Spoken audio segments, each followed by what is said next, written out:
Hello, my name is Scott Cecil, and I'm reading the book of Acts through the Message translation. Today I pick up in Acts chapter 7, and I'm going to read verses 30 through 60. Enjoy. 40 years later, in the wilderness of Mount Sinai, an angel appeared to him in the guise of flames of a burning bush. Moses, not believing his eyes, went up to take a closer look. He heard God's voice. I am the God of your fathers, the God of Abraham, Isaac, and Jacob. Frightened nearly out of his skin, Moses shut his eyes and turned away. God said, Kneel and pray. You are in a holy place on holy ground. I've seen the agony of my people in Egypt. I've heard their groans. I've come to help them. So get yourself ready. I'm sending you back to Egypt. Now, this is the same Moses whom they earlier rejected, saying, Who put you in charge of us? This is the Moses that God, using the angel flaming in the burning bush, sent back as ruler and redeemer. He led them out of their slavery.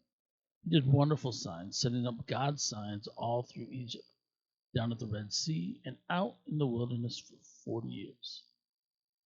This is the Moses who said to his congregation, God will raise up a prophet just like me from your descendants. This is the Moses who stood between the angels speaking at Sinai and your fathers assembled in the wilderness and took the life giving words given to him and handed them over to us. Words our fathers would have nothing to do with. They crave the old Egyptian ways, whining to Aaron, Make us gods we can see and follow. This Moses who got us out here miles from nowhere, who knows what's happened to him? That was the time when they made a calf idol, brought sacrifices to it, and congratulated each other on the wonderful religious program they had put together. God wasn't at all pleased, but he let them do it their way, worship every new god that came down the pike, and live with the consequences. Consequences described by the prophet Amos. Did you bring me offerings of animals and grains those 40 wilderness years, O Israel? Hardly. You were too busy building shrines to war gods, to sex goddesses. Worship them with all your might. That's why I put you in exile in Babylon. And all this time, our ancestors had a tent shrine for true worship, made to the exact specifications God provided Moses. They had it with them as they followed Joshua, when God cleared the land of the pagans, and still had it right down to the time of David. David asked God for a permanent place for worship, but Solomon built it. Yet that doesn't mean that Most High God lives in a building made by carpenters and masons. The prophet Isaiah put it well when he wrote, Heaven is my throne room. I rest my feet on earth.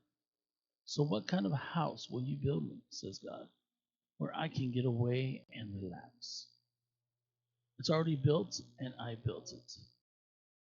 And you continue, so bullheaded, calluses on your hearts, flaps on your ears, deliberately ignoring the Holy Spirit.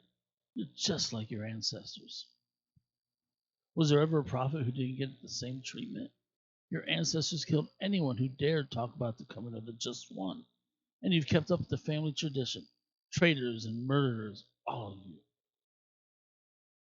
You had God's law handed to you by angels, gift wrapped, and you squandered it. At that point, they went wild, a rioting mob of catcalls and whistles and invective. But Stephen, full of the Holy Spirit, hardly noticed. He only had eyes for God, whom he saw in all his glory with Jesus standing at his side. He said, Oh, I see heaven wide open and the Son of Man standing at God's side. Yelling and hissing, the mob drowned him out, now in full stampede. They dragged him out of town and pelted him with rocks. The ringleaders took off their coats and asked a young man named Saul to watch them. As the rocks rained down, Stephen prayed, Master Jesus, take my life. Then he knelt down, praying loud enough for everyone to hear, Master, don't blame them for this sin. His last words. Then he died. Thank you for joining me in the reading of Acts chapter 7. Please come back tomorrow as we begin in chapter 8. Have a blessed day.